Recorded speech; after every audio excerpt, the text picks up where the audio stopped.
Well, thanks, Way, for leading us through the service so far. And hello to all of you, wherever and whenever you're tuning in. As we begin the second installment in our Good King, Bad King sermon series, let me start out by giving you an insight into one of the surprising formational experiences that I've become aware of in my life this year. Most weeks, my wife does our grocery shopping at our local Coles or Woolworths, but on a Saturday, I typically volunteer as tribute to pick up a few items that are either cheaper or only available at our local Aldi supermarket. Now, when I walk through the store doors, I've got a list from Zoe, which clearly has the specific items and the exact quantities that I need to get. It could be a box of granola, a value pack of coffee, or exactly 200 grams of Danish feta. But something happens when I find myself in this supermarket wonderland. I become like a kid in a candy shop, and I immediately get distracted by the special buys section or the quirky food goods and the bargain priced products on display. More often than not, what I see resonates with an internal desire to buy a tasty treat or maybe snag a bargain or even stock up on an item that might come in handy one day. So by the time that I leave, there's usually a few additional items that have been added to the shopping basket. Some weeks it's a value pack of snack-sized Swiss chocolate. Other weeks it might be a kilogram of feta that's actually cheaper than the smaller packet. Other weeks it could be some gardening gloves, a mink blanket, or perhaps a 5-socket surge protector. Now, I say it's been a surprising formational experience in my life because most of the time I set out with the best of intentions to simply pick up a couple of essential items that we need. But somewhere along the way, I get distracted by the desires of what I want. And these desires are often provoked and amplified by the voices of influence around me, whether there's some clever marketing, a salesperson, or simply the fear of missing out on a bargain or something that might sell out. What I've increasingly come to learn is that when I head to the supermarket, my desire is often provoked by voices of influence which shape and inform many of the purchasing decisions that I make. Now, that's a trivial example, but it illustrates an idea that is at play for good or for bad, for health or for harm in so many arenas of our lives. Our desires are provoked by voices of influence which shape the decisions we make and the directions we take in life. This happens in significant and insignificant moments all the time. When you consider buying a little bakery treat, or considering booking a weekend away, or maybe launching into a new job or career, or searching for a spouse, or buying a pet, or trying to start a family, or whether to buy a house here or there, or wait for now, or wait for a little bit later, our decisions, big and small, are very rarely just a logical and objective endeavor. These decisions we make and directions we take often involve our thoughts and our emotions. They're shaped by our desires and the voices of influence in our life. The question then is, how do we make wise decisions that keep us on the trajectory towards God's ideal for our lives? How do we embody wisdom, especially when our desires or the voices of influence in our lives have the potential to lead us towards making unwise decisions? The reality is that in your life and mine, either through personal experience or observed in the lives of others, we can see the effects of decisions and choices that leads towards flourishing, as well as decisions and choices that lead to unnecessary regret. Perhaps it's the breakdown of a relationship or a family because of an unaddressed dysfunction. Or it could be the thriving friendship or marriage because of intentional conversations and investment towards relational health. Maybe it's avoidable financial strife because of a lack of stewardship and planning. Or it could be the financial freedom that so often accompanies a conviction of simplicity and generosity. It could be an addiction to a substance, sex, or spending. Or it could be the enjoyment of the good things in life taken in good measure in the right context. For health or for harm, delight or regret, the decisions we make and the directions we take are not just objectively made, but they're shaped by our desires and the voices of influence that provoke them. So how can we increasingly live wisely? Well, in our time remaining, we're going to begin to consider how we might respond to this question. How might we navigate the appeal of our desires and the voices of influence in our lives to make the wise decisions which lead us in the right direction? Well, this question leads us to the focus of the sermon series we're in at the moment, the good kings and the bad kings of Judah and Israel. Throughout the narrative of the books of the Bible called 1 and 2 Kings and 1 and 2 Chronicles, we're given a sweeping overview of a kingdom becoming increasingly divided and dysfunctional, largely due to the choices and decisions of these kings over a period of hundreds of years. The quality of these kings were evaluated against the checklist, which included their obedience to the word of the Lord, their response to idolatry in their land, and the extent to which they acted justly or unjustly through their rule and reign. Now, some of these kings, they brought healthy reform through their choices and temporarily realigned the trajectory of their kingdom toward God's ideal. But the narrative of the vast majority of these kings are a textbook example of how desire, provoked by voices of influence, leads to ruin. By giving themselves over to distorted desires and exposing themselves to evil voices of influence, the narrative of their stories and the nature of their legacy were shaped with tragic consequences for themselves and for others. Which brings us to our king of focus today, Ahab. In our remaining time here, we're going to be looking at the example of King Ahab and a specific incident in his life and leadership. But before we jump into the text, let's pray and ask God that Ahab's life might be a cautionary tale for us all. Let's pray. God, we come before you today and we ask that you might speak to us as we consider how the story of Ahab's life might inform the way in which we live our own. Speak, Lord, as we seek to listen to you today. And I'm asking these things in the name of Jesus. Amen. Well, we're first introduced to Ahab in 1 Kings chapter 16, where his notorious reputation is laid bare. In the 38th year of Asa, king of Judah, Ahab, son of Omri, became king of Israel, and he reigned in Samaria over Israel for 22 years. Ahab, son of Omri, did more evil in the eyes of the Lord than any of those before him.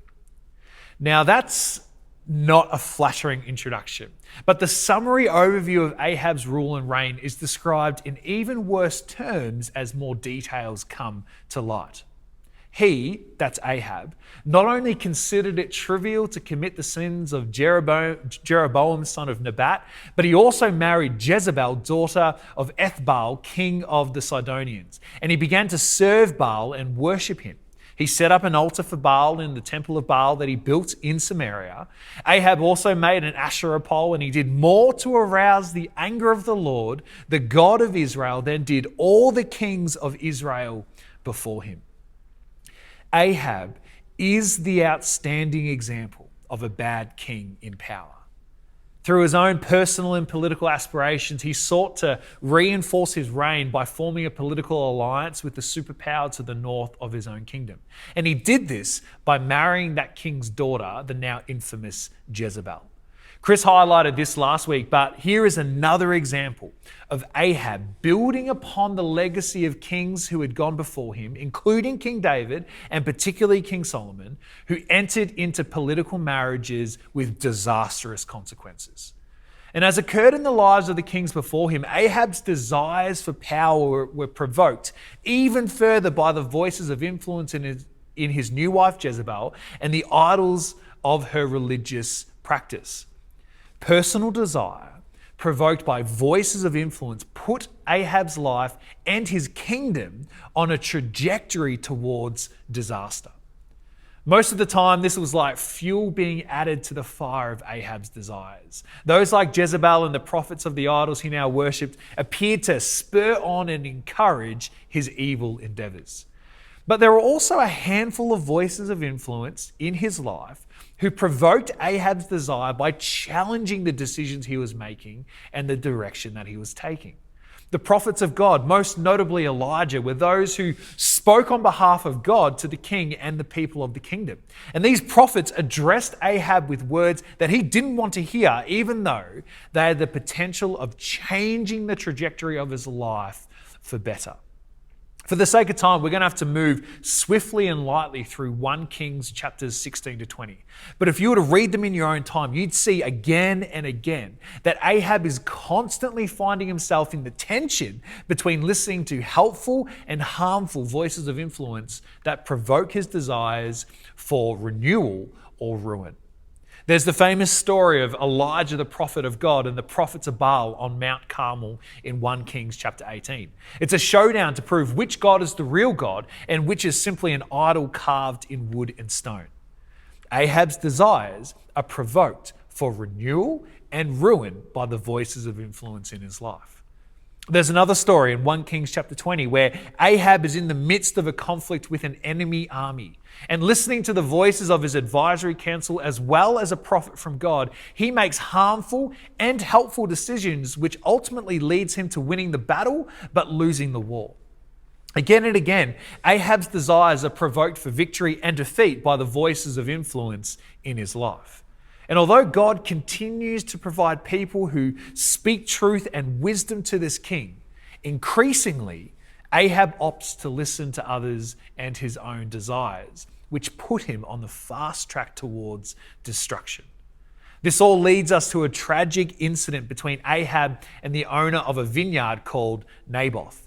If you've got your own Bibles, you might want to read along as well. 1 Kings chapter 21, we're going to be beginning in verse 1. And let's see how the stage is set. Sometime later, there was an incident involving a vineyard belonging to Naboth the Jezreelite. The vineyard was in Jezreel, close to the palace of Ahab, king of Samaria.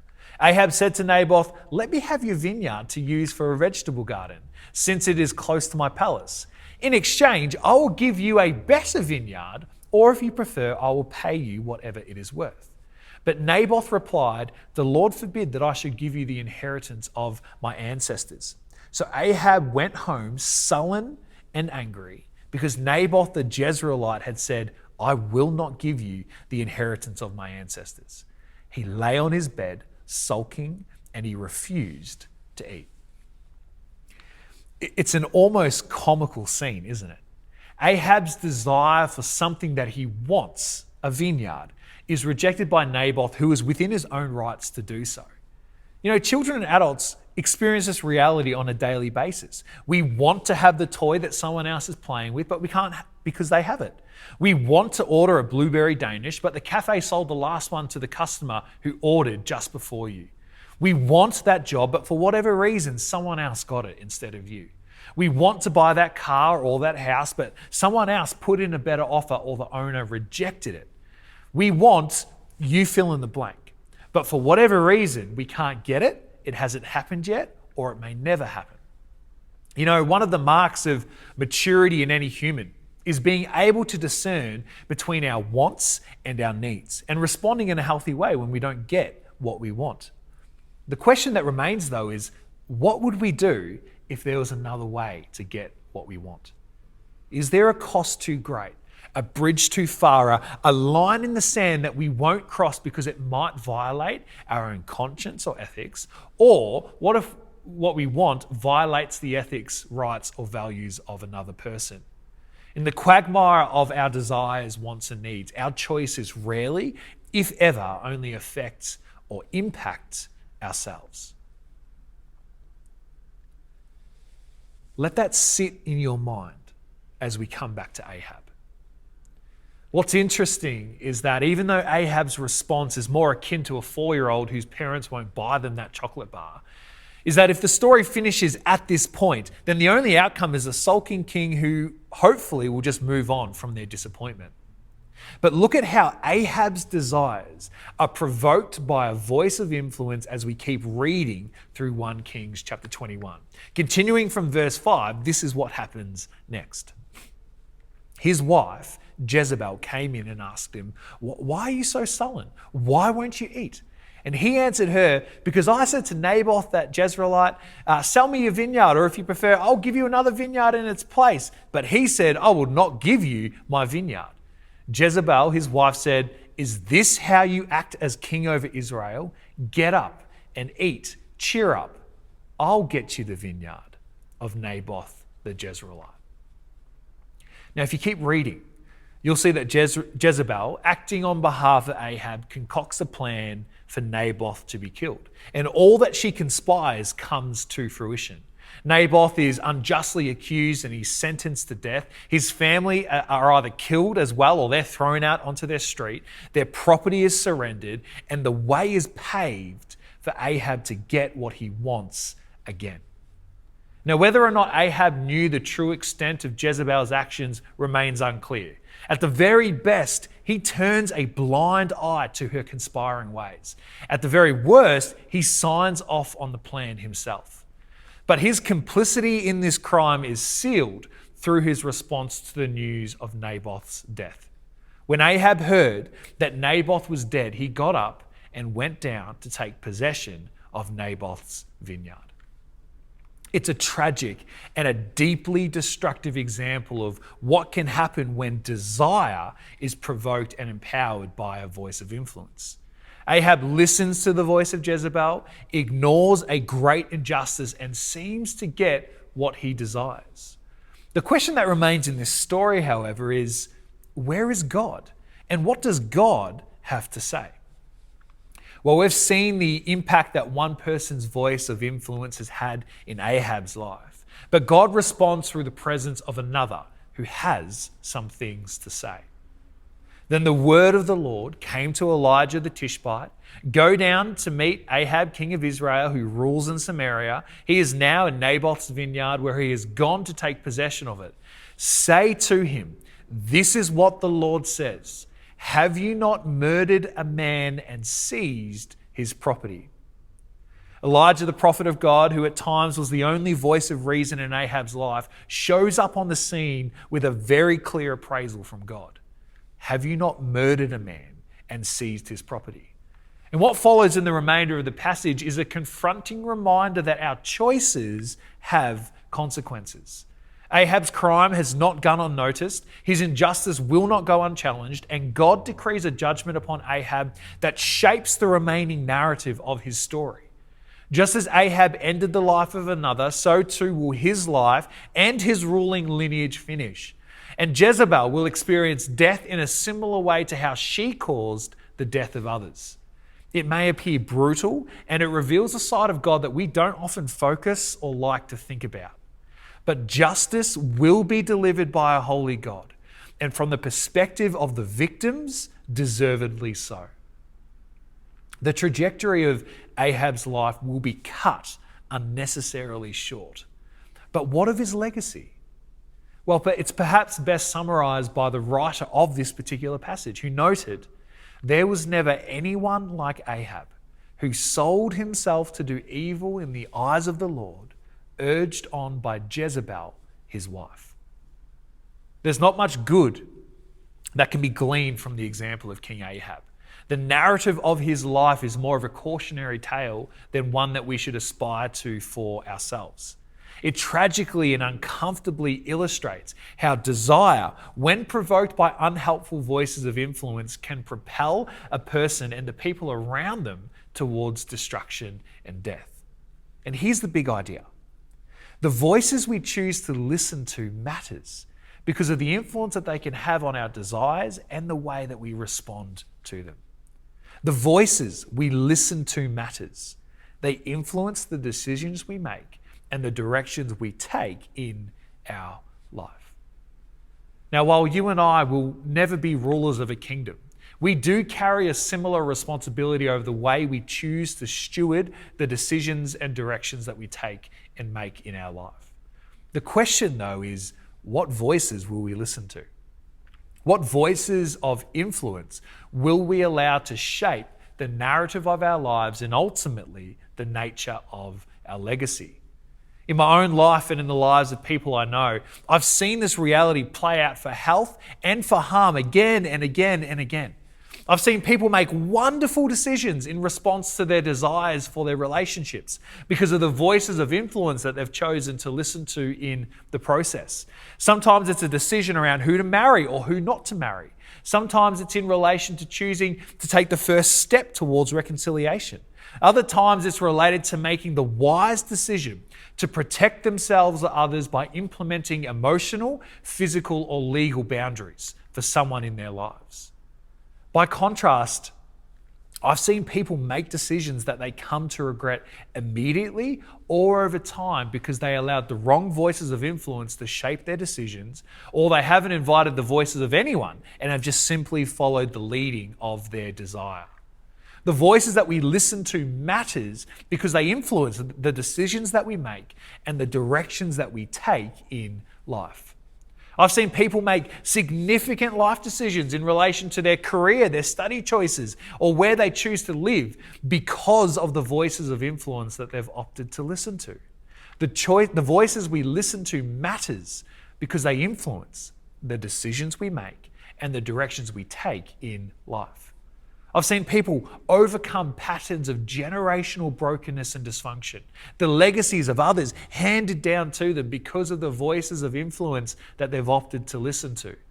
And I've seen others slip back into patterns of sin or dysfunction because of the voices of influence that they choose to listen to.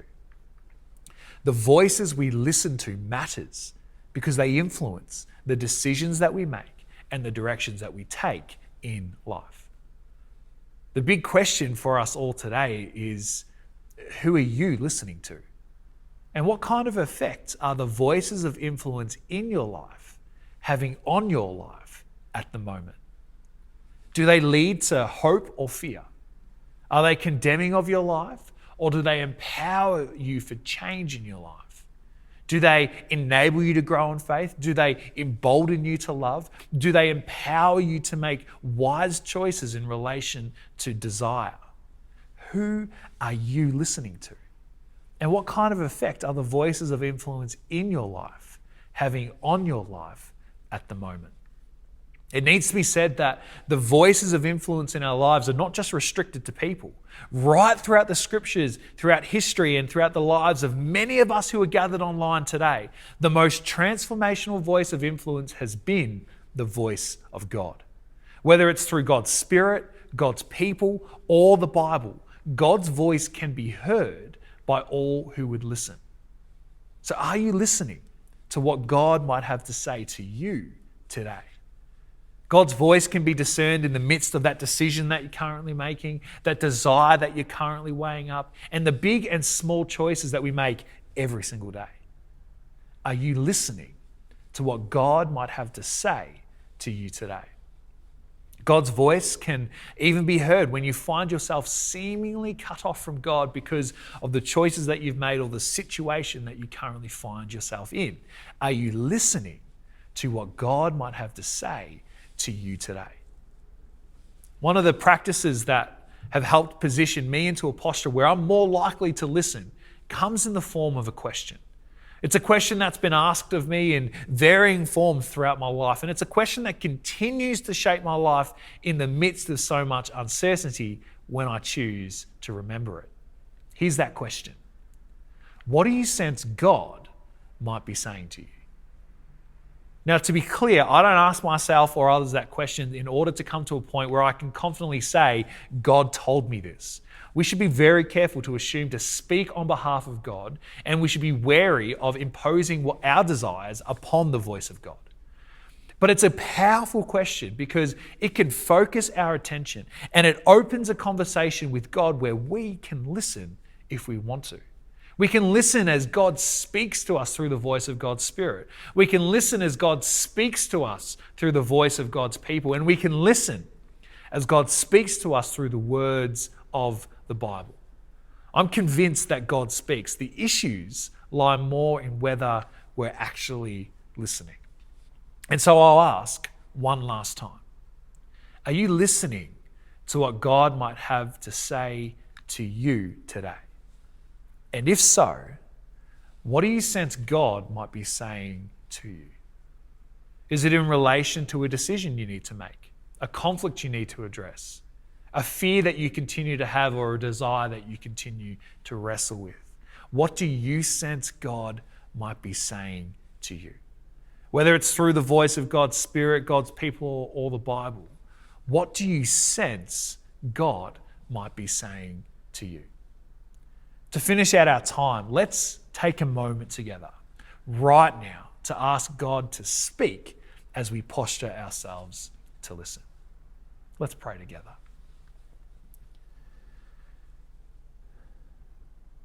Loving God, we come before you today with a great many things in our lives and on our minds. And in the midst of the static and the noise of the many voices in our lives, some helpful and some not, we want to hear what it is that you have to say. And so, God, we ask you to speak as we posture ourselves to listen. Why don't you take a moment right now just to open up a conversation between yourself and God, whatever it's in relation to, you know what it is. Why don't you just ask God to speak to you as you bring your desires, your decisions, and the direction of your life to Him right now in the silence.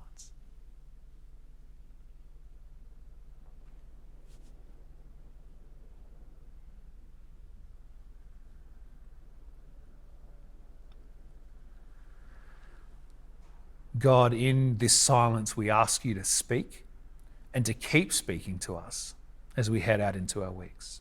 May our ears remain attentive to you in anything and everything that comes our way this week. God, we listen to you and we listen to what it is you have to say, and help us to know how to respond. And it's in the name of Jesus that we ask and pray for these things. Amen.